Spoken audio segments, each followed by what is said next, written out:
Hello, this is IGE Talks, the Institute for Global Education hosts IGE Talks. My name is Tom Burke, and tonight we're going to be discussing the Poor People's Campaign here in Grand Rapids. And we'll start by introducing our guest. I'm going to start to my right here, if you'll introduce yourself. My name is Dana Knight. I'm born and raised in Grand Rapids.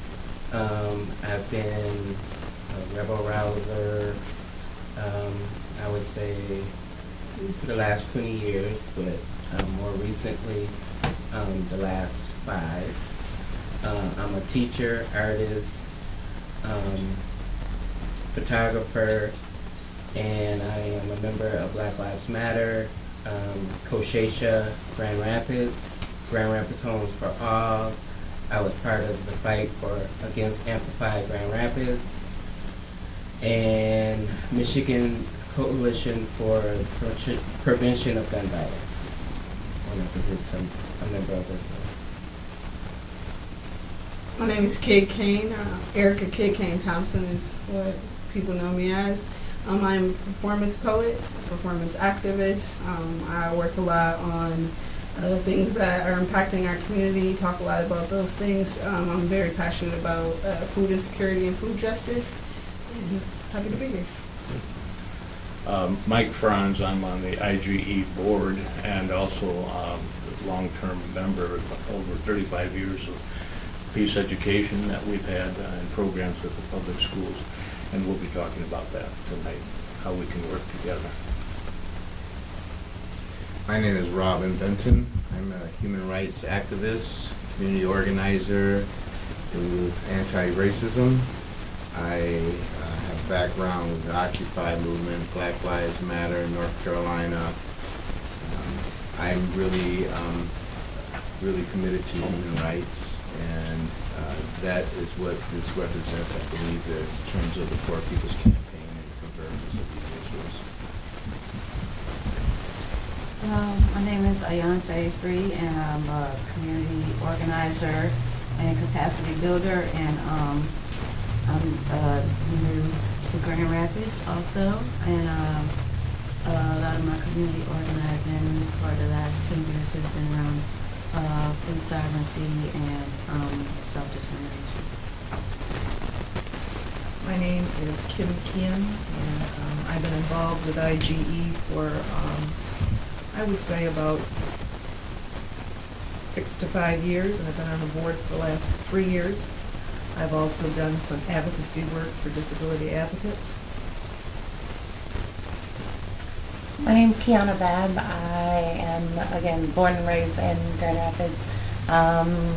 Living in this community, you get to see the ups and the downs, and I've experienced quite a bit, so I am just representing the people. My name is Kate Shockey. I'm actually a transplant to Grand Rapids about 8 years ago. I'm a local artist and weaver, and I volunteer for the Institute for Global Education, and I've been doing a lot of volunteering for the Poor People's Campaign. Good evening. My name is Reverend Dr. Willie Golston II, also known as Pastor G. I pastor First Community AME Church here in the city of Grand Rapids. I've been here for the last 2.5 years. I was a transplant, born and raised in Indianapolis, but again still worked in the struggle in Chicago, pastoring there for 5 years, then also in Southern Illinois, East St. Louis area. working with community organizing agencies there. Well, thank you. All right, so next we're going to ask Dana Knight, who's the coordinator with the Poor People's Campaign here in Grand Rapids, to tell us something about it, its goals, its 40-day campaign. Maybe in a little while we could talk about the history of the Poor People's Campaign. So Dana? The Poor People's Campaign is called, in 2018, a national call for moral revival.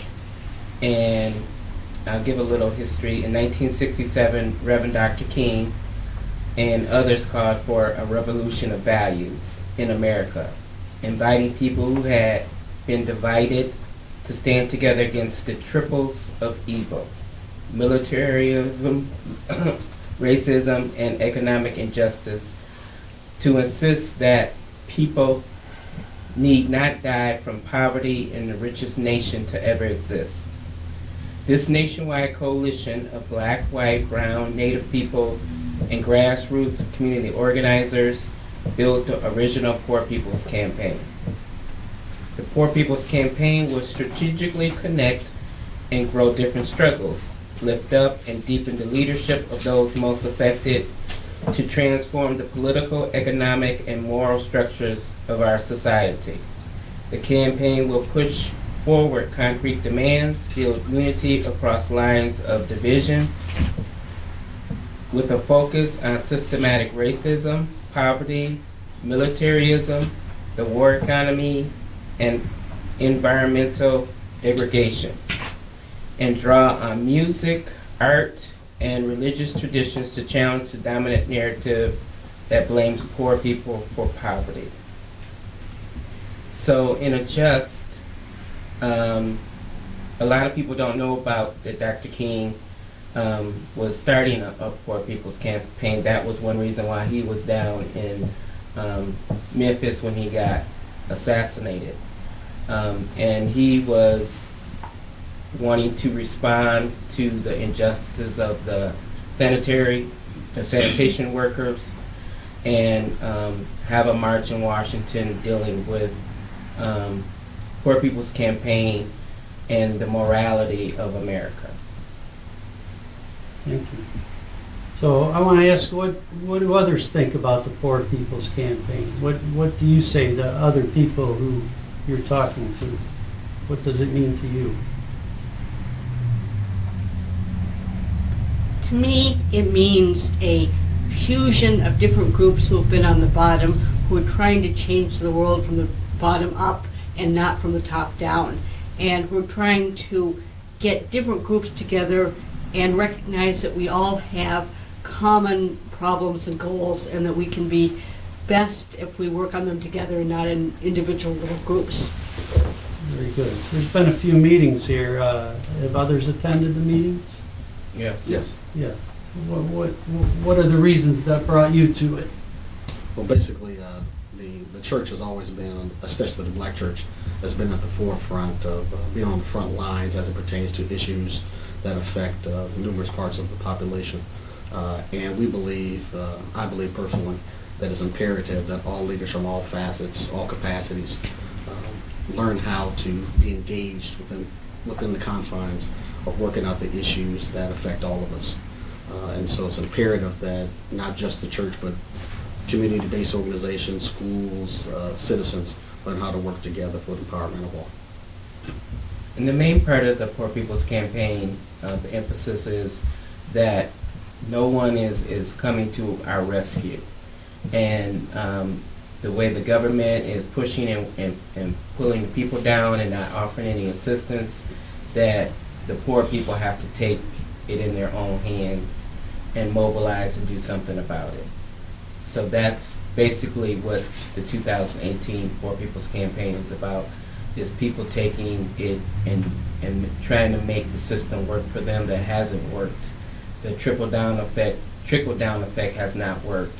So it's like, you know, what Kate said, is people from the bottom trying to work and make changes that lead up to the top. And one of the challenges is that we're going to have to challenge the status quo. We're going to have to challenge the way things have always been done, because of the way things have always been done, it's not working. So that's my main interest for joining the Poor People's Campaign. As someone who wants to, my main interest is fighting white supremacy and systematic racism.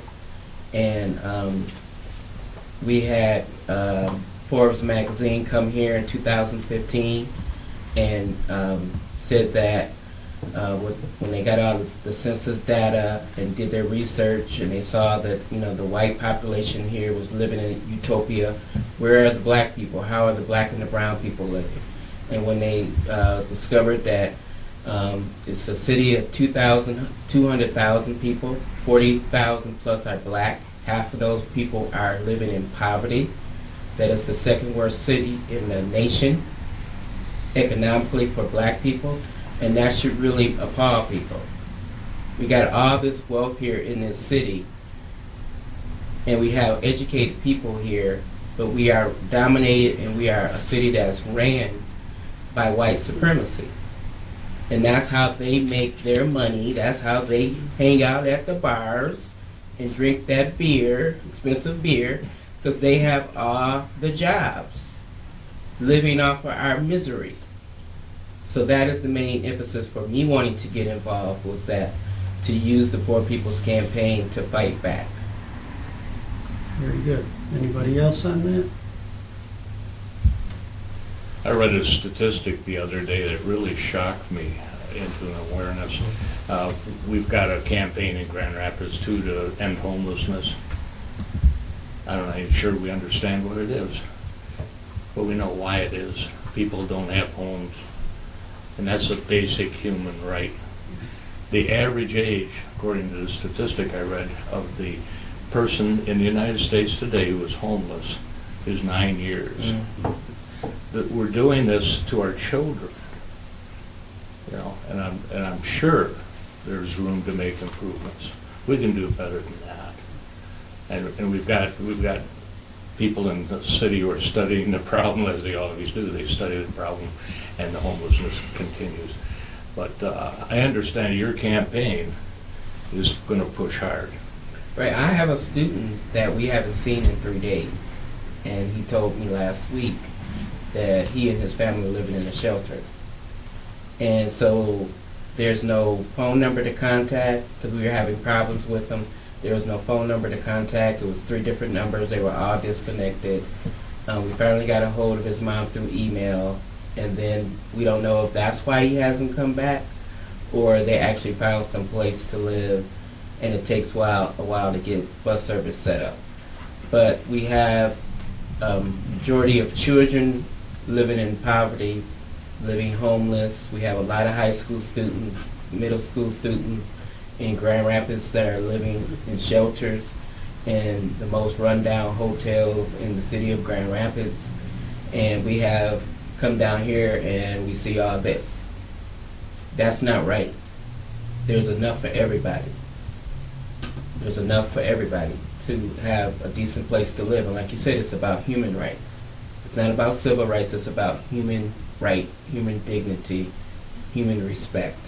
And people are not caring or doing anything to help the next person.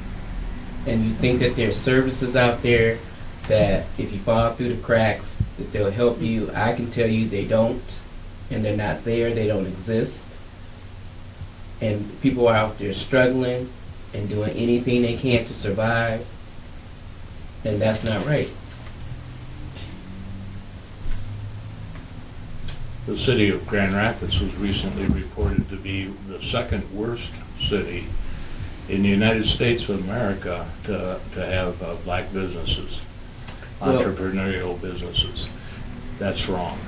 We can't, I mean, you're talking about problems in Grand Rapids right now, that we should be on the streets pushing about that. And the city commission, the city of Grand Rapids could do more at that level to make things happen, so that contracts, when they're awarded, are given honestly to the people who really can work hard and need the money and so forth. There's things that need to be done in that area.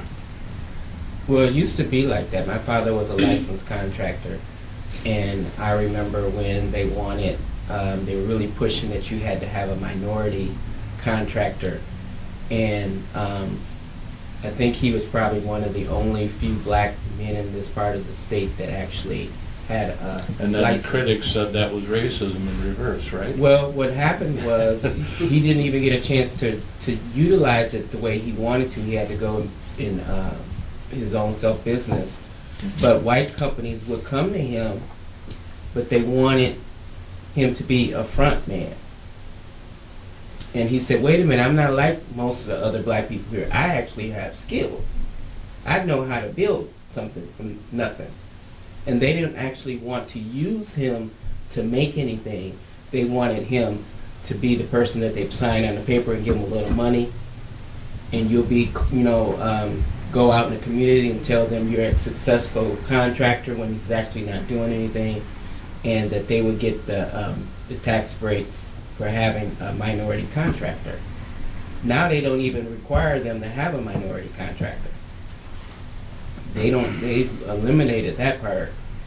But one of the things of the Poor People's Campaign is an initiative called the 40 Days of Action Themes. And last week, they started May 14th, and our objective was to get a mom out of jail. The title of that week was Somebody is Hurting Our People and It's Gone On Far Too Long. And that dealt with women, youth, the disabled, children in poverty, and the right to education. So as a collective, the Poor People's Campaign decided to get a mom out, which we did. And she had 7 children. She got caught up because she had fines, and she did an act of civil disobedience, and they arrested her, and they were going to send her to Mount Pleasant from Grand Rapids. So you can imagine the inconvenience of her family having 7 children. Who's going to take care of them? Who's going to look out for 7 kids? And if they couldn't get her out, the small amount of bond, they didn't have the money. And who knows what the long-term effect would have been if the mom would have stayed incarcerated. What's in Mount Pleasant? I guess it's a facility for women to house women, to jail them, yeah. And so that was our first action. And this week I focused on systematic racism and highlighting it. And one of the posts that I posted to our Facebook page was the 40 Acres restaurant, which just opened this month. And for some people it's a really big deal, but to me it's sad, because it is the first black upscale restaurant in the city of Grand Rapids that is not a hole in the wall, that is not a greasy spoon, that is not next to a grill and they're feeding you food off a styrofoam plate with plastic forks and spoons. It is the first black restaurant. I'm not saying black owned, but it's the first black restaurant, and they named it 40 Acres. It's 2018, and we just getting one black restaurant. Now we've had funeral home, Brown Funeral Home, forever. That's been really the only successful black business here. When you speak of it, are you speaking of like black cuisine or just like? I haven't been in there yet. Okay. Yeah. But I wanted to highlight that was systematic racism, because we can't get the loans. We don't make enough money income-wise to qualify for loans. There's no black wealth in Grand Rapids. There's not one black family that has money here. Have you surveyed all people? We know you know who got money here in Grand Rapids. I know, no, but have you surveyed all the black families here in the?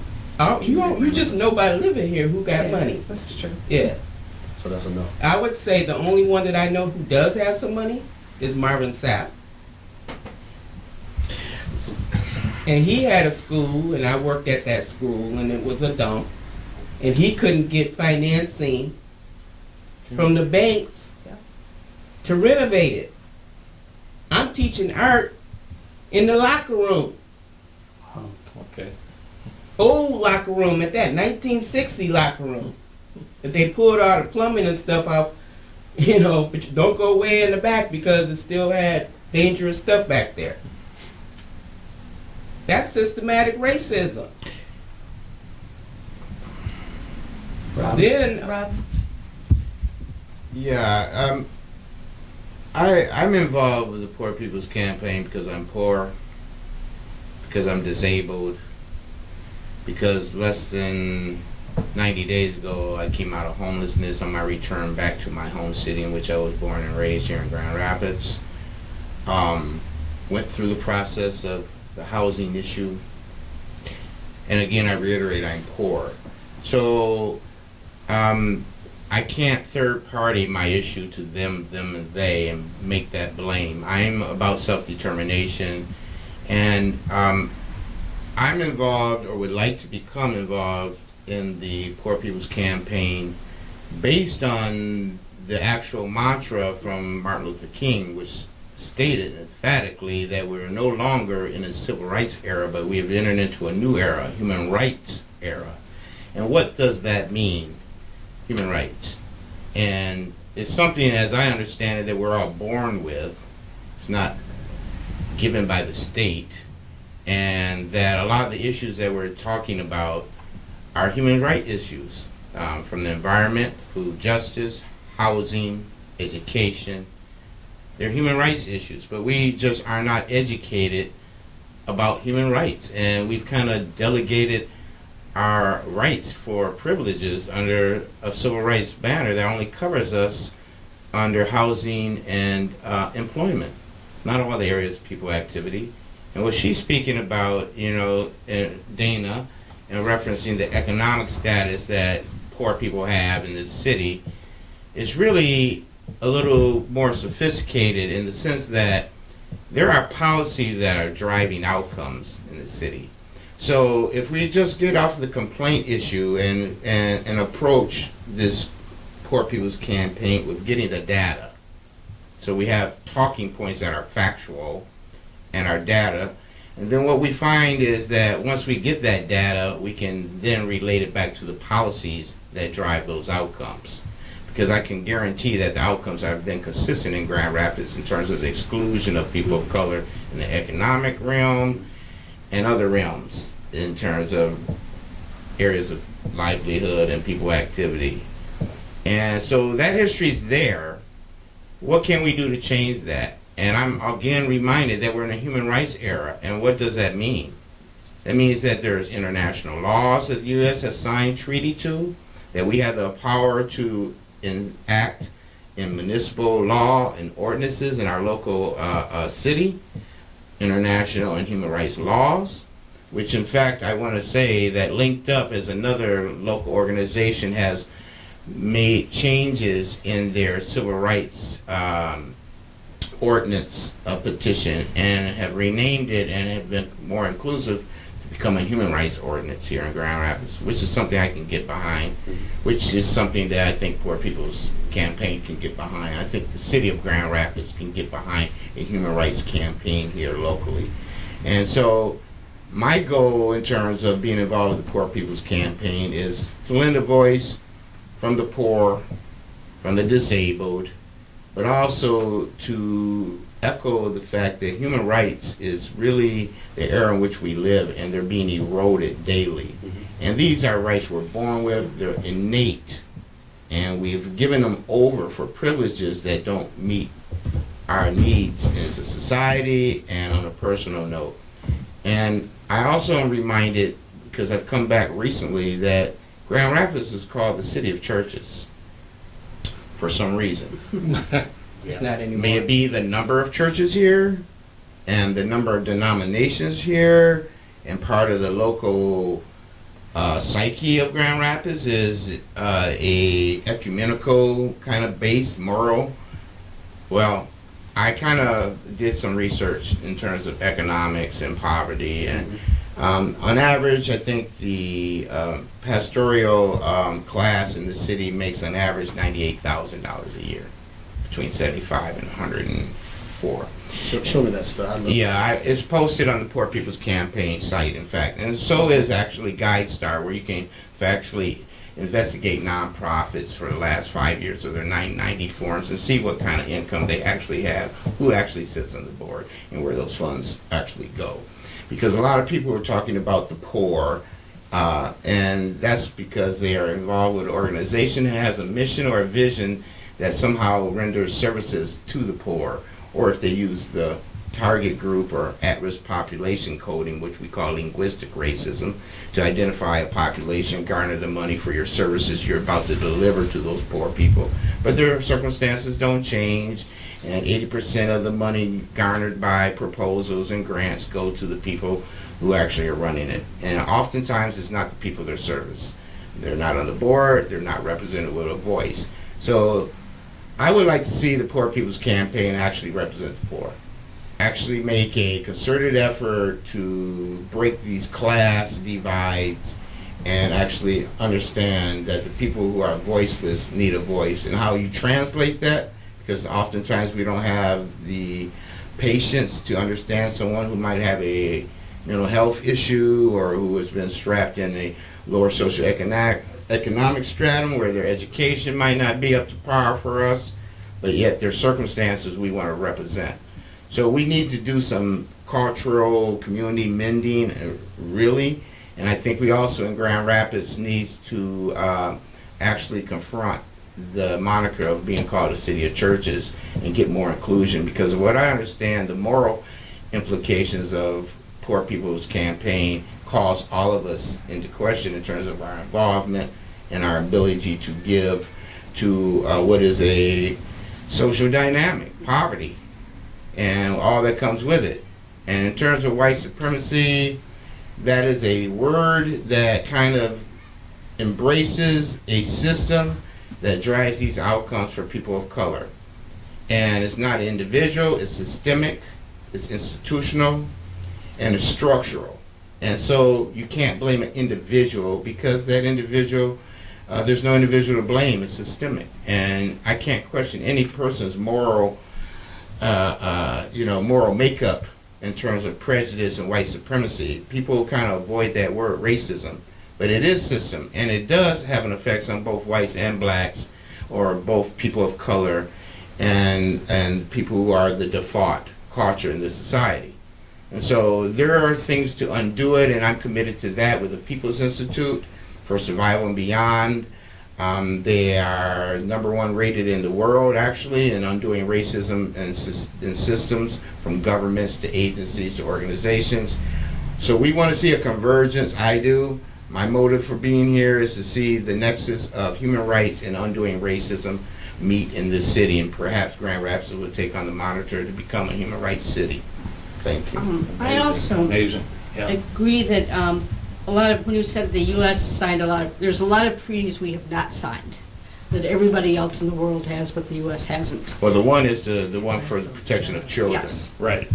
Well, that would be the Declaration of Rights of Children. for Children, but there's the other one that is there. And you said this has become a human rights issue. Well, that was 50 years ago when he announced that, but we were in that same era 70 years ago. In 1948, the United Nations passed in its charter, in its inception, the Declaration of Human Rights, Universal Declaration of Human Rights, not just in the United States, but to every signatory country. And there's a lot of poor countries in there too. Going beyond that, are there even in the rich conventions? countries, there's poverty, but not like in the United States.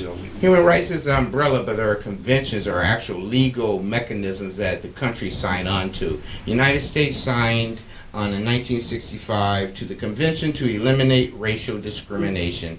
And actually, it's a very strong treaty that U.S. signed and ratified. But as the Native Americans, the U.S. has signed 600 plus treaties and violated every That's one. why I'm laughing. Actually our legal structure is made up of 3 supreme laws of the land. you have treaties, you have the Constitution, and you have the city ordinances, municipal law. However, in our Constitution, there is no rights for social or economic rights in our Constitution. It is in the human rights language, but it is not in the United States Constitution, where it identifies people of color or black specifically as being 3/5 human, and there are no guarantees for social or economic rights, which stands to reason because we have a commodifying black bodies from the school to prison pipeline, where with a couple of labels placed in their youth, they end up in, and I say they, black youth, end up in the penal system at $36,000 plus a year per individual. So you're commodifying black bodies. There is no social or economic rights, meaning we have no protection against racism, really. In economics, we have no protection being beat down economically and being poor. There's no rights to that unless we embrace human rights. The language is there in human rights. It is not in our Yeah, a Constitution. few years ago, a law firm in California took on a pro bono case where they represented students in Detroit schools. And they were suing the state because they said everyone has a right to an education. And our wonderful Governor Snyder said, no, there is no right to an education. Well, you know, on that note, Governor Snyder, it actually, when the water crisis happened prior to Flint, is when 80,000 plus water services were turned off in Detroit. And what happened in response to that, that brought the world's view on Flint, was that a group of human rights activists in Canada, Ontario, contacted the UN about the human rights violations, because we don't have a human rights network set system or infrastructure in our cities. We have civil rights, which is pretty much an industry now, but we don't have the human rights. So when our human rights are violated, who do you call? What organizations there standing for your human rights? Where's your human rights commission in your local municipality, which you have a right to enact? It's not here. We barely have a civil rights commission here, or what, human relations, community relations, with no bite. And so the poor people are going to get together, because poor people are black, white, Latino, union workers, and a large majority of the United States population now is coming out of that moniker of being middle class and to being 2 weeks short of being in the poverty circles themselves.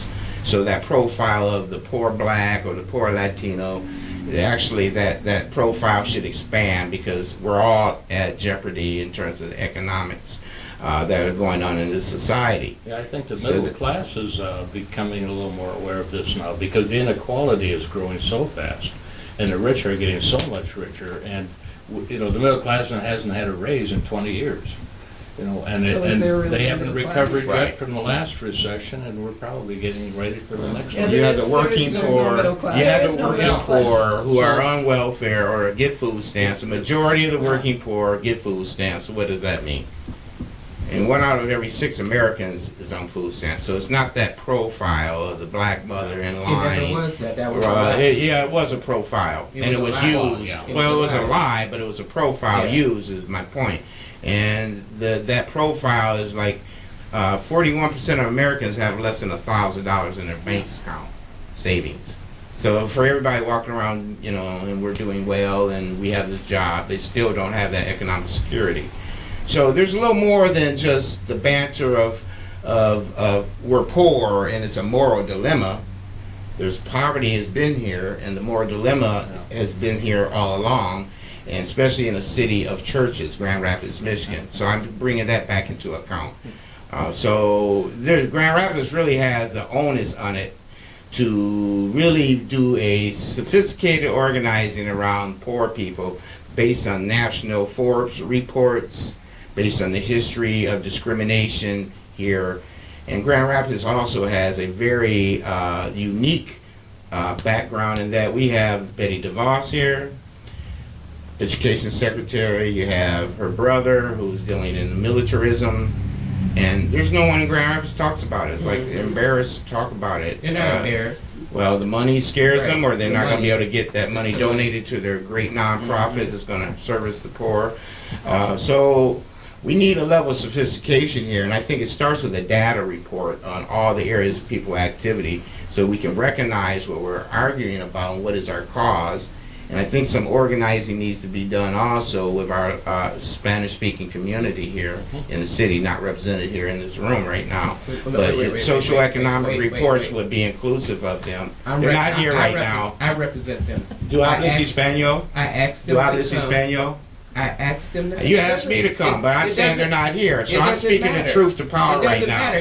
So you can't short circuit truth to power. There's nobody who speaks Spanish in this room right now. And you probably won't get them to come. Well, I think But that I'm can saying- happen. I think that can happen. I think it should happen. I think everybody that's poor, that is being oppressed in this society, should be inclusive if this is going to be a real grassroots movement. Well, talk If it's about going to flip from immigration. people saying me, I'm the leader, So to let's- it becoming a consensus and a collective and a grassroots So movement. let's move. I just step back just a Let's moment, move okay? towards what you're saying. Yeah.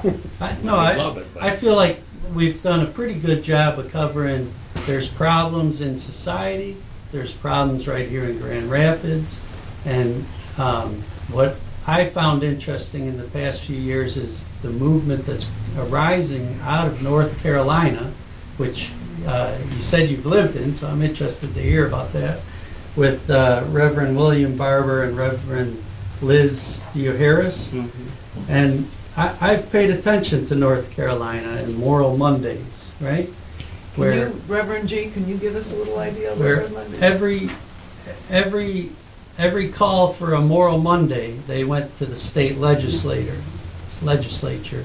or they went to government entities to start putting the demands of poor people, but also other demands that cover people more generally, right? Against oppression, against poverty, against spending big money downtown and then forcing people out of the community. In Grand Rapids, it's mostly black people being forced out. Right here around this office, you know? These fancy businesses are moving in. Who funds that? Gentrification, and everybody's Right. involved. While the neighbors who can't afford to go to those businesses are being forced out. And who's behind that, you know? And so Moral Mondays is a movement. I talked to a trade unionist in Minneapolis before I came to this meeting today.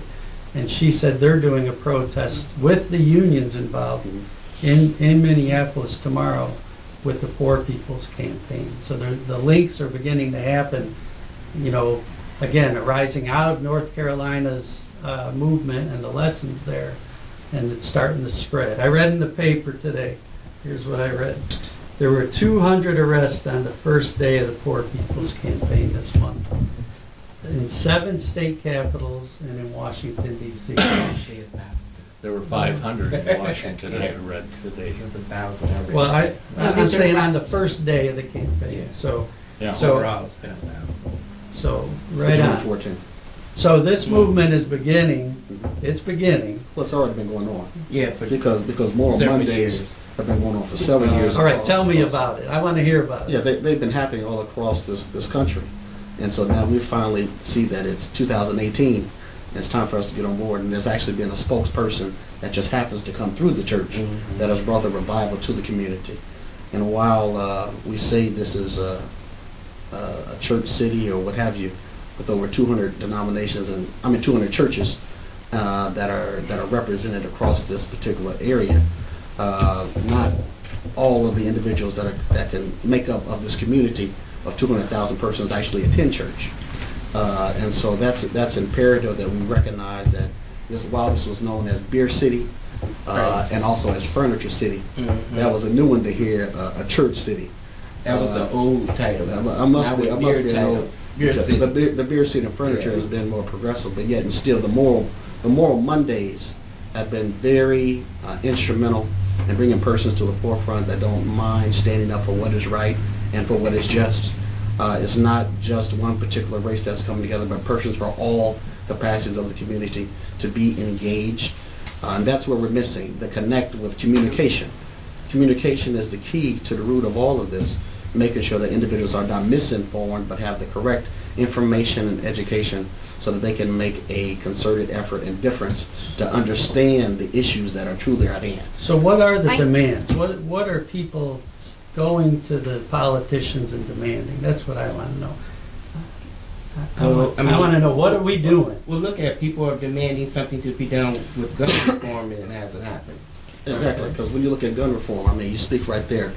We've had, since January 2009 in this country, 288 school shootings. In this year alone, we've averaged one school shooting every week. All right, that's crazy. I mean, here we are on the cusp of just finding out what took place in Santa Fe, Texas. All right, but yet and still, Congress, we have to make sure that we push Congress to make sure that they have stronger gun laws, as gun control laws, as pertains to actually who can get access to the weapons in that capacity as well. We look at Grand Rapids here. We know the issues. We know the issues when it comes to racial profiling. We know the issues when it comes to our children that have been wrongfully accused. 11-year-old Honesty Hodges, who was, you know, Lord have mercy. Excuse me, that's my church language. But in the same instance, she was coming out of her home. The cops, granted, there were some issues with policing that took place, and granted, we don't know all the aspects of the report, but wrong is wrong, and wrong is wrong, and right is right. We look at the 5 boys that were attacked coming from the Croc Center.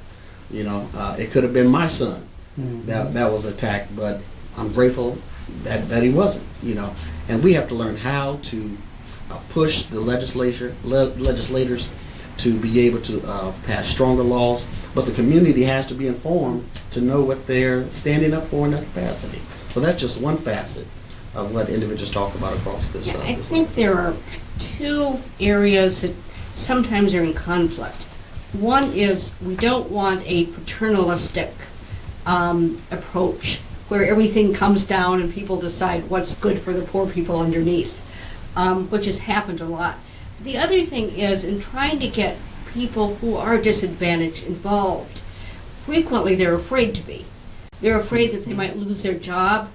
They're afraid that their kids might be taken from them, and that why we have to help them, and we can't expect them to always be on the front, because their lives could be their livelihood could be in danger of it. Ours probably won't be, but theirs might. But I think it goes, another layer to that though is we've been having these conversations. None of this is new. Growing up in the city, we've seen all of this since I was a kid, and now I'm just aware because, you know, my mom's not there to take care of me anymore. I think the struggle with getting involved is, what's the point? Why I don't have, you know, especially a lot of us are single parents, working. I don't have time to come, and if I am going to sacrifice my time for something, it better be worth something. True. And right now, all of these groups just seem to be talking, and nothing seems to be getting done. It's this effort that we're supposed to be putting in, but where are we putting it to? There are so many layers, and we've only touched on 2 or 3 of them. You know, it's and being affected by all of the issues that we've already talked about. Every single layer, it just coming from, you know, a person in the community, it's overwhelming. Where do you start? What can I do? Because it just seems like this power that is so much bigger than little old me. And even as a collective, because we've gotten together as collectives before, and it's still, in the grand scheme of things, little us. Just to kind of piggyback off of that, as an artist and trying to work in different organizations, so often egos collide so that there's not actually action. So on a personal note, the information as a poet, that's what I'm doing. I'm out here speaking the truth and talking about the statistics in a way that can pull on heartstrings, in a way that can touch people on a level that's outside of ego. Because when I talk about the situations that we all, poor folk, are experiencing, other people that are not poor are able to say, dang, I felt that. And so how can we get those feelings into spaces outside of the ego where we're like, no, you're wrong, no, this is right. And like, those things happen too often in our groups. Those things happen too often in our movements. And it's like, we can talk forever about what's wrong, but it's like, what's next? How do we get action to actually happen? And what does the action actually look like? There's so many people that can say we should go to legislators. What does that look like? If you don't understand that process, what do you do? Right. So Speaking of action, I don't know what the number bill is, but in the Michigan legislature, they're trying to pass a bill, and Bill Schuette, who's running for governor, supports this, where you have to work 29 hours to get your Medicaid. They want it, that's a way of kind of downsizing and taking away from the poor and people that are on Medicaid, is that they're going to have to work to have the Medicaid, they're going to have to work at least 29 hours. But that's also a fallacy that comes out because most of the people on Medicaid are not capable of working 29 Correct. hours. Most of them cannot, but people will say, well, they have to work. There aren't that many people taking Medicaid who are just taking it. That's my point. That's my point. We need to take action with our group. That's one action that we need to do to make sure that that bill doesn't. Well, that bill is also related to an expanded bill, which says that people who live in the rural area, if you want to do a racial profile, that means white people, are exempt from having to do this work for Medicaid. So it's not just the fact that they're making poor people work in exchange for coverage, it's making people of color work. Okay. That's the specifics on the bill and the outcome. So You know, let's this, be real about that. This United Nations Charter that we were referring to, the human rights things, outlawed slavery in any form. That's not, sir. The 13th Amendment of the United States Constitution says that slavery is done away with unless you've been convicted of a crime. Right. And so therein Okay. lies Right. the loitering and all of the other petty crimes that black people have to... Incarceration that's been going on. Sounds like a Most of the plan to black me. people Sounds like an become- economic plan that is Yeah. to this day with... All right. Starting with private So that prisons is that require the created- government to keep them fill Yeah. 80 to 90% of black bodies, black and Latino bodies, black and brown and bodies. take their human rights away. Well, Don't let them vote. it sounds and kind so of forth. It's not new, it's called Jim Crow. right. So- We're experiencing it, and it's Yeah. from Still. seeing. The new It's Jim almost Crow. like it's almost like it's humorous outside yourself. And the problem is that with white skin privilege, and what we haven't talked in this room is implicit bias, and how that drives outcomes as well in the behavior of police, in behavior of employers, and in behavior of the white savior complex individuals who claim to be allies, all of that. So we're not bringing in all the vocabulary and the definitions that describe the dynamics that are actually going on here, not only just in this room or in this city, but in society at large.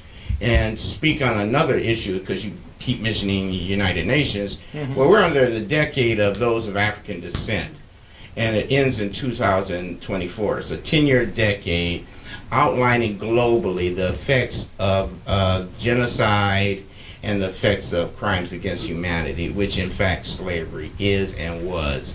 And so the ramifications intergenerationally have now become science in terms of the impact of slavery, and the continuation of oppression continues with just looking in your daily newspaper. So we don't want to really depersonalize. We do want to depersonalize it from the individual, but understand implicit bias is there. It's there with educators. It's there with the police. I would dare say it's there with those who are mouthing their religious views with God. And, this movement is also requesting this moral solicitation, which is kind of a spinoff of Moral Mondays, the description of those in power usually is a psychopath who really doesn't have empathy. So when you're dealing with, asking someone who doesn't have the empathy for you, much less sympathy for your oppression or your down state, to ask them, it kind of, it sounds like the whole kumbaya recycling from the 60s, which didn't really produce anything but our leaders being killed. And so there's some question about, this rehash and retracking the Poor People's Campaign. But I think what was really important about the Poor People's Campaign is when Martin Luther King actually agreed with Malcolm X. And that is, this is a human rights issue. So, Okay. So two sisters are going to speak. I'll call on you first. So I think one of the biggest things and what I found, I worked in a corporate setting for about 15 years, and it's just very interesting to work with people who are just regurgitating what comes from people who don't even relate to them. But there is, these arguments are often quickly dismissed because somebody hears the word equality, and this is not a matter of equality.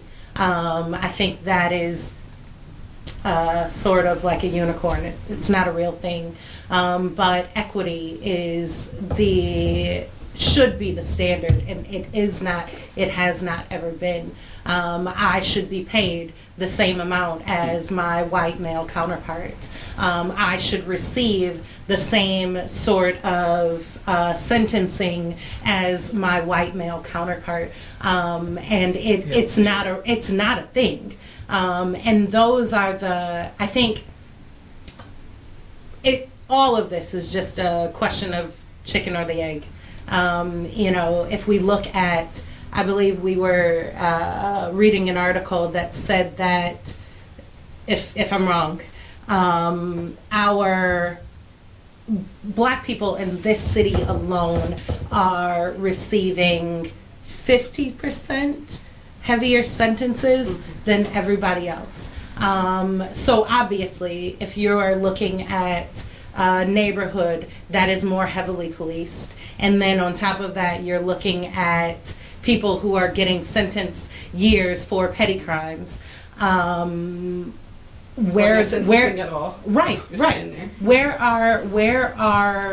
Where's the equity in how do I come back to my family? Because there is no, at that point you are targeting the home, that environment that is responsible, one, for caring for each other, but two, responsible for bringing up the next generation to be able to care for themselves. And they are attacking us. The system is attacking us at our root, at the family level. And I think that when you start to look at the policies that allow these things to happen, it's disgusting. It's quite disgusting. Dana? I wanted to piggyback on what you were saying about healthcare. And with the purpose of the Poor People's Campaign is to attack, I look at it, the power players with the moral issue. Instead of their bottom line is always financial. And to come at them with a moral issue, and like we said, we got all these churches, but we know there's no morality because we got all these beer clubs. Everybody's drunk, getting drunk, right? And church people drink as well. But I'm gonna Not much wine. I don't want to blame the spirits of alcohol or American marijuana industry for that matter. I post on it a lot. Blacks are excluded from a multi-billion dollars, but we're using a religious stigma to attach to something to exclude people, and we're doing that on ourselves, saying, "Oh, those people drink." Well, people do whatever they do, but regardless, this is a secular movement in the sense that a majority of our population espousing Christianity or being involved. Their poverty is not, Christianity is not addressing their poverty. I Put it didn't- like that. I didn't say it was. Well, You so, didn't let me finish. okay, I didn't mean to That's the interrupt you, second time but you interrupted me.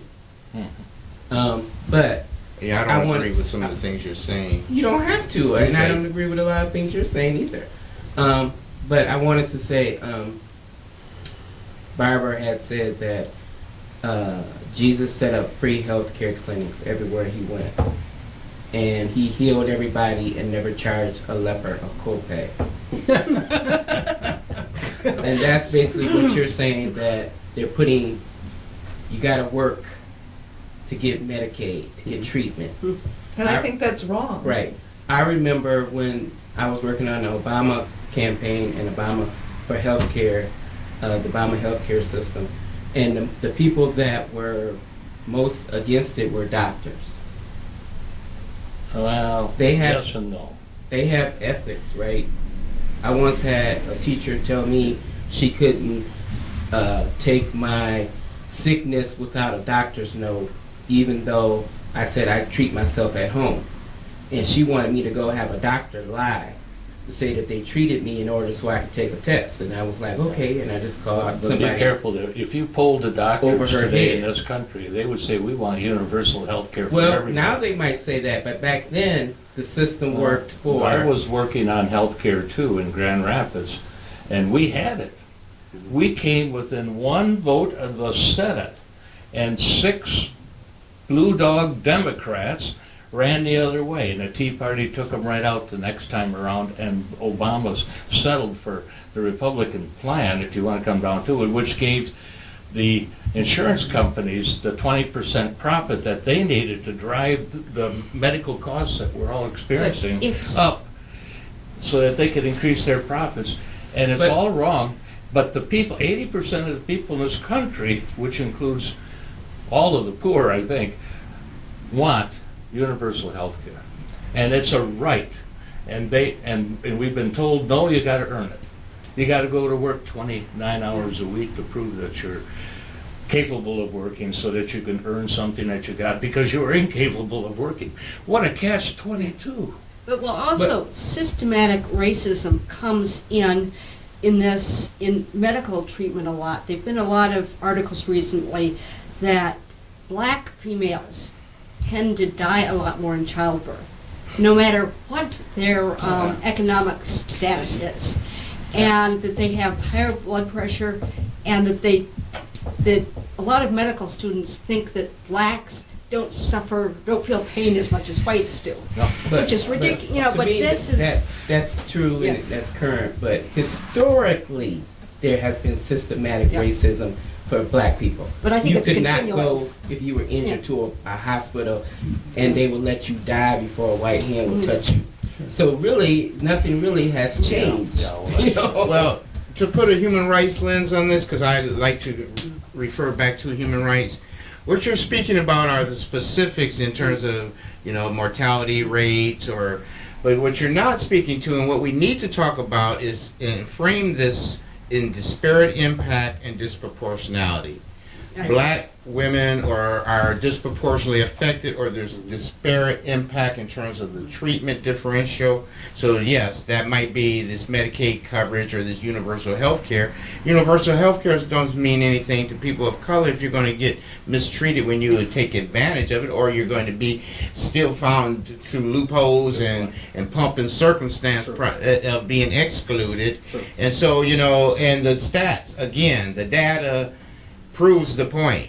You look to the data, then you wonder about the policies that drive these outcomes and the history of them, and how can we change the policies? Is there implicit bias rooted in those policies? Is racism and white supremacy? To me, that's where it roots. That's where it hides. That's where it exists, in those policies and budgets attached that drive these outcomes, that we're experiencing.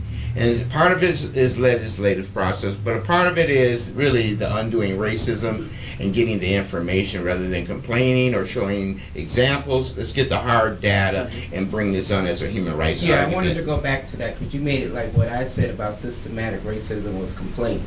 That's not complaining down there, that's a fact. Down where? When I was talking about 40 acres.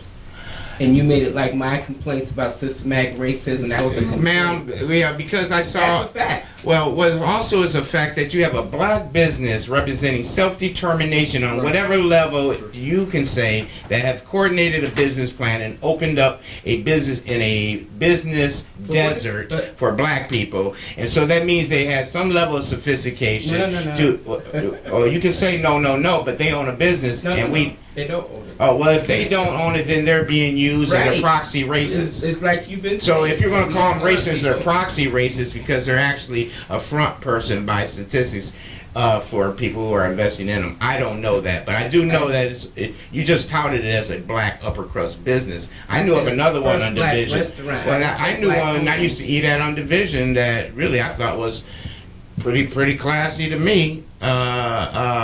Back, well, I don't even know the name of it, but right there where the Playhouse used to be was a black restaurant opened up. And so what I'm saying is it's racist if it's about white people controlling it, but if this is a black business, that's to me self-determination. Now they might be mistaken in their own minds as to using the label 40 acres and a mule. Of course, none of us have, a handle on that story because none of us ever got 40 acres or a mule. So and just like the argument about slavery's over, it ain't over. I mean, there's so many black men locked up right now. That's working for $1 a day for a private concern. That's slavery. So, Modern day. We So- actually did get reparations of 40 acres and mules, and it was revoked. that's So true. it's the only existing precedent of black people in this country receiving reparations. Well, we have the slave owners receive reparations by law in this country. That's where reparations That's name why they came up. utilized that name. Yeah, they That's got it. right. Right, they got the money. So we're getting close to the end of this show here, and I've appreciated hearing things. I feel we've gone in different directions at different times, so And that's okay. it's fine. But I want to end with some discussion about what is the Poor People's Campaign going to do? Picking up off what this sister said, because I'm not grasping what's next. I want to know, is there, I get that it's a new campaign in Michigan, and it's statewide, is my understanding. Well, across the And- country. And I was just gonna say, talking to my sister trade union friend up in Minneapolis today, I realized, oh, this is happening everywhere. Mhm. And then reading about it. And so I wanna know, are we going to Lansing? What's our issue? Are there 10 issues that we're gonna address? Is it looking at police crimes from Detroit to Lansing to Grand Rapids? Because there are police crimes, but they seem to never make it to court. Right? Well, There's governor crimes in Michigan. there. Ask the people of Flint. So what are we going to do is the question. And I'm patient, but Could I give you I'm one also one persistent, insight? and I want an answer. There's so something, You Institute for you can give Global me an insight Education. if you tell me what are we going to do. The Institute of Global Education is going to team up with these folks, okay? We're inviting them into our Week of Peace Education centered around the United Nations Declaration of Human Rights, 70th year. We're going to go to the children of this city with a good program on September 21st. And on the 22nd, we're going to help you folks put on a good citywide program. You folks. About for parents and children for the purpose of educating. I mean, He doesn't know. He doesn't. That's a subliminal. this campaign is not going to accomplish much more than education and raising consciousness and awareness. That's what you can hope best for, and then follow it up later with specifics.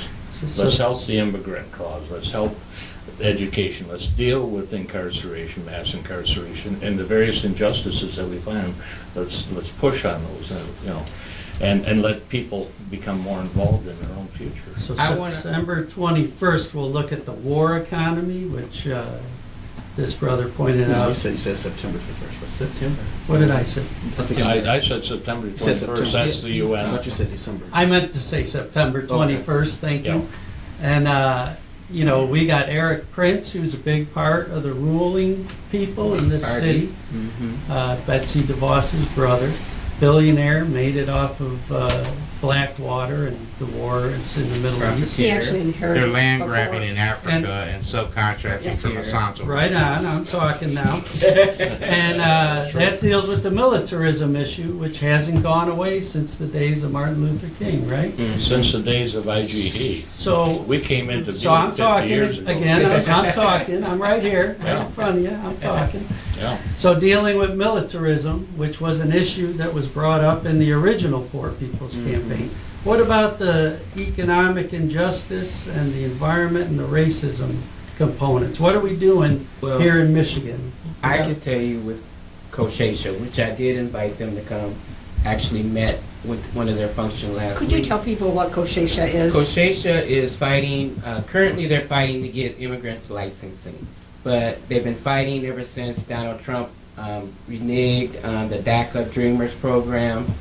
And there are a lot of students here that are affected by that. And they still have not made a decision on what they're going to do with them. So a lot of their lives are in limbo. And there's been policing with the ICE and the Grand Rapids Police together, raiding and arresting and separating families here. I invited them to come, and they didn't show up. So when you tell me, I can represent them because I'm part of their organization. And I can speak on their behalf, and I even told them that I would, but if they please, would send somebody. And I deal with immigrant students, and there is a level of fear where their parents won't even let them participate in events for their freedom.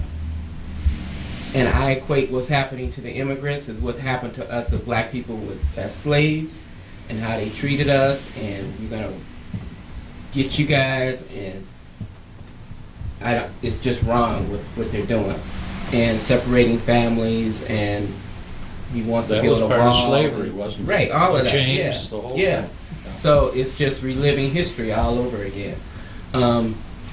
I had invited someone with another group I'm with, Grand Rapids Homes for All, where we're fighting the city and the regulations where they're letting commercial developers come in and do whatever they want to do, and there's no accountability, and there's no representation from people who live in these communities, so we're getting pushed out, so we're a fight against that.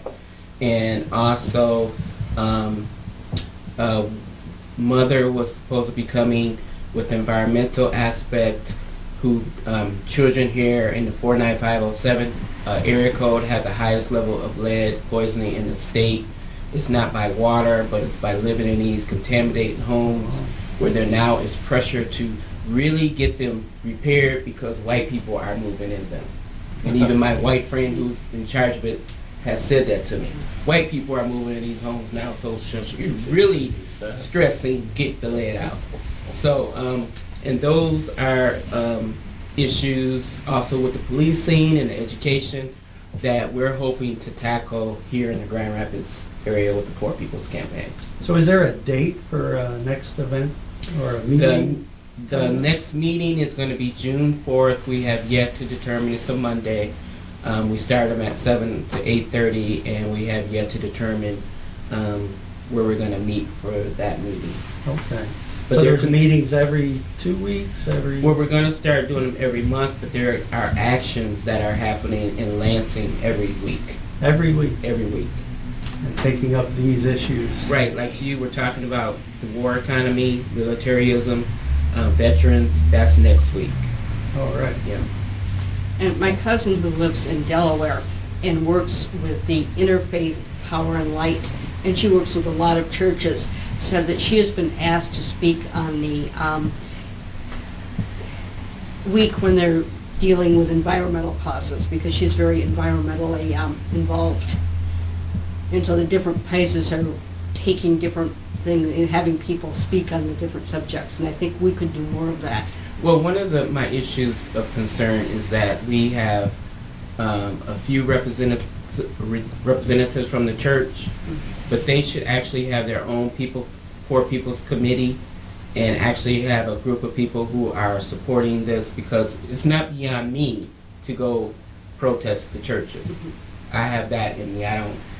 Wrong is wrong, and that's why it's a moral campaign. And so they're not beyond picketing and drawing negative attention to, because they have been sitting back and preaching to people who are living in misery and not doing anything to uplift these people. You said the church has been doing it? No, Proper. that's incorrect. Well, why don't you tell, okay. And in that capacity, you know, Well- I've heard the church being bashed so much tonight that it's quite interesting. In this capacity, saying that the church hasn't been involved and engaged, because there have been individuals that have been leaving from this area here that have been going to Lansing to engage in this particular Moral Mondays campaign, and then also sharing the information, since it appears as if the group is, as in the Poor People's Campaign, is still in the midst of trying to get organized with an executive committee, and that's yet to be done and needs to be done immediately to help to address the issues. We're trying to, I believe everybody's trying to be invited to the table of all ethnic persuasions and economic statuses, so they can come to the table and realize that a collective voice is better than just one or two voices here in the community. And it's important, yes, that the church is engaged, but also you need everybody else at the table as well. And so you just can't put the onus on the church. I didn't put it on the church. I know, but yet I just still, wanted to make. to hear the bashing in that capacity is because you don't know what every church has done. Yeah, there also isn't one church. Right. I mean, it's not, there are many, many different congregations and different faiths and different ways that they're doing things. And you can't just lump them together. Right. I wasn't lumping them together. I just said that at our meetings, and I didn't say anything about your church, Oh, I know. because you have had Oh, I know. people. I I know some of those people that Right, have right. So that's the work we have to do, is around organizing our Everybody. moral partners Right. and everybody across the board. We got union issues, you have healthcare workers, educators, social workers, which are the gatekeepers who render Right. services. And I want to speak to the People's Institute. We're doing this Undoing Racism training with the faculty at the University of Michigan and the student body in the field of social work. And this training is highly touted, and it is coming to Michigan. So in terms of addressing systemic racism, we hope to spin off of that training at University of Michigan and bring it to the city here in some capacity with some host organization or group to bring that in. There was training here this past weekend through the Meta Peace Team that took place for several individuals, a faithful few that came out and participated in that regard. We are going to get them to come back also. So what was the training The- called? The training was sponsored through the Meta Peace Team, Okay. and there's actually several individuals across the community here that have already been engaged. They set up peace teams to engage within the confines of some of the tough issues that are there within the community. And when you embrace those issues by accepting others and meeting them where they are, so that we can make sure that every voice is heard. So they teach people to get involved and be organizers? Correct. Is that right? Correct. And- And how to encounter the difficult situations that they need to confront as it pertains to differences of opinion in this facet. There is a church group called the Micah Center, which is a consortium of about 30 or 40 churches. Right. Locally. And they have been, they've been to our meetings. Yeah, Here and for they are the, genuinely interested in working on the justice issues that you're talking about here today. And most of their efforts have been directed more recently towards the Hispanic populations and the immigration issues that they're mostly faced with. And I think we have about, 20 organizations or so? Is that right? Something like that. Involved in the poor people's? That are Yes. involved in the Poor People's And Campaign. we're asking for names so that we can spread the word out, so we can tell more people about it. And then ask them to tell their groups, and just have it spread, because it's hard to get a list of every name of everybody. And a platform will be developed even further beyond the 6 weeks and the 40 days. Yeah, that's what I wanted to ask about that platform. So is this developing a consensus decision-making process or a democratic process in terms of this collective or coalition of decision makers for the Poor People's Campaign? I mean, how does that works. She mentioned patriarchy or the paternalistic approach. We're involved with a circular self-governance approach in terms of areas of activity in a group, how that works. But that way it takes away from a leadership hierarchical and it becomes more of a collective voice. So I'm wondering how that process works for your organizing efforts or We're trying intent. to work on a coalition consensus basis, though it's a little difficult because you get different people in different organizations coming to every meeting. And so sometimes there might be a strong showing of one group, and then the next time there'll be a strong showing of a different group. What about the consensus around the issue, which should be pretty much? A leadership team will be developed to help in that capacity, I'm sure. Well, my take is I like collective organizing. I don't like being the only one or the only person. When you talk about democratic and we have a person that is allowed to be herself and stops the process of what we're trying to do, that's not on me. And that has been the main reason why we have stopped meeting, because we do have to deal with that. And that's not what the Poor People's Campaign is about, having someone who comes in with their violence. So whatever issues you may have, that's basically what it is. And until we get that straightened out, which you think is a minor issue, but as someone who is an expert in mental health, because my mother was mentally ill, I know what effect that can have on when you're trying to do something. There's sabotagers. But we welcome But- persons to be Right. engaged But within not, this but process not at and the level decision-making. that she's engaged And in. ground rules will be set. Right. Well, consensus is inclusive, but it doesn't, it lends voice to everyone, but it doesn't mean one person can upset the whole thing, That's what I'm obviously. Oh, saying. no, no, And no. you're, The work shall continue, and I think just as Yeah, that's kind of a we have side organizing bar, Exactly. And, because you're dealing with a population of mental health. Poor people run the gambit, if you will. And if true. you're going to be inclusive, you're going to get loudmouths, you're going to get saboteurs, There's you're room going for to get everybody haters. at the I mean, table. you know, and, so we and have to come up with a way how we gonna deal with and it. that's a process. That's why I was asking. You have to Nobody kind of else have an is- organizing. If you have an organizing goal, you have to have a process to Right. get there, and one that is appropriate and righteous, if you will. Mary Copeland, who was on our committee, who's a social worker, said that she would like to work with somebody to set boundaries. Right. We all are saying that. But when I say it, it's kind of like, oh, well, but I'm saying that I know how treacherous this person can be. So Let's so- get off one of So, those. the Grand Rapids capacity of this group is going to be modeling the nationals, in that capacity, and yet we'll cater to our own particular context, and then press our way here in Michigan. And I've to Michigan. contacted state reps and waiting to hear back, as I've shared the issues that we have here. Also, personally, I would like to see us encourage different groups to start actions on their own, and then we can support them. That I don't think all the actions have to come through our central committee or whoever it is, but I think we should encourage people to say, we want to do this, and then we say, that's a wonderful idea, we'll support you. Well, oftentimes there's people already doing Yeah. things. I Don't Know More deals with environment. It's a women-led Native American organization here in Michigan, and it's very active. Occupy still exists in dealing with some issues, and they exist even in Grand Rapids. And I asked them about Black Lives Matter. They say, oh, they hate white people. So I'm thinking that's kind of, that doesn't make sense. And then there's Black Lives Matter. I just came from North Carolina. We were dealing with 50+ per weekend training and organizing around the issues locally. And we also were able to identify our white partners, our allies, as mutual aid, lending technical assistance, not leading, not directing, because that doesn't work for self-determination for peoples of color. They have white people who are telling them how to do what.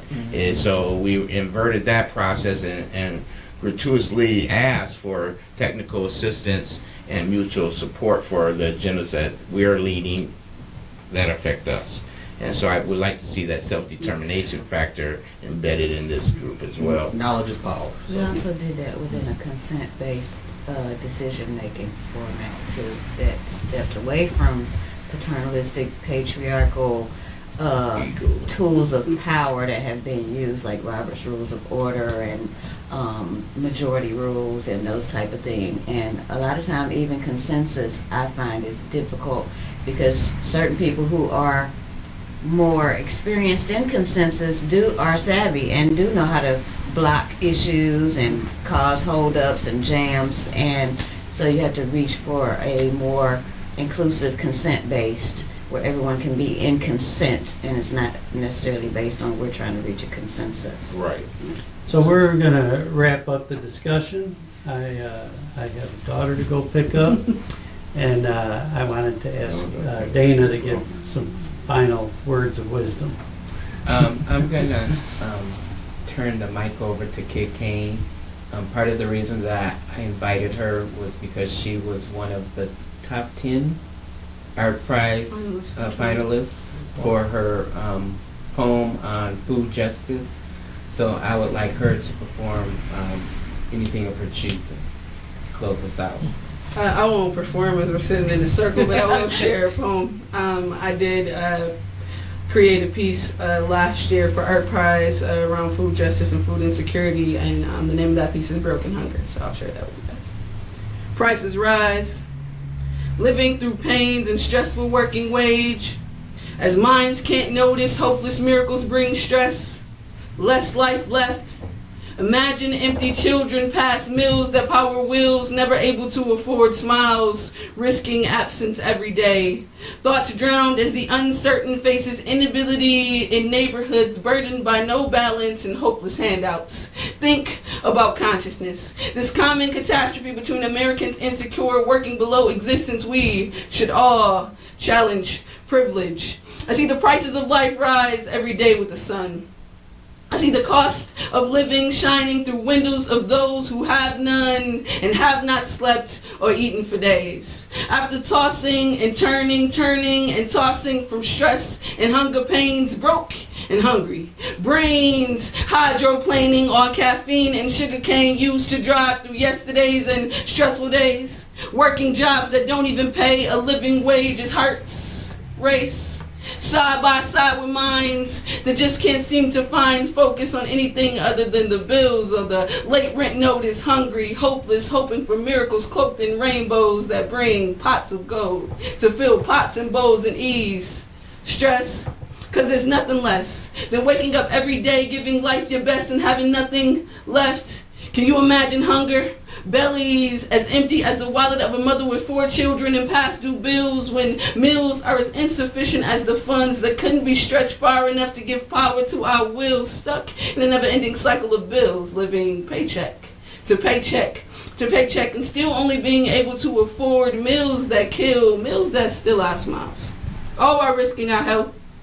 Processed meals that kill our progress due to the absence of wealth. How can we focus on cultivating our best existence when every day there is death before our lips? How will our thoughts ever become our things when our dreams are drowned by the poison of our sips as tears drip from the eyes of the uncertain down faces that are faced with the inability to fill plates in neighborhoods, rural, inner city, and suburban that are burdened by different circumstances, but all living in existence with no second chances. There's no balance, scales tipped in favor of the upper class that laugh and pass it off as a problem of the lazy, crazy, and hopeless, just hoping for handouts. I think something's broken, just not being spoken about. Hearts, homes, consciousness, where's this country's common sense? No one should be one expense away from catastrophe.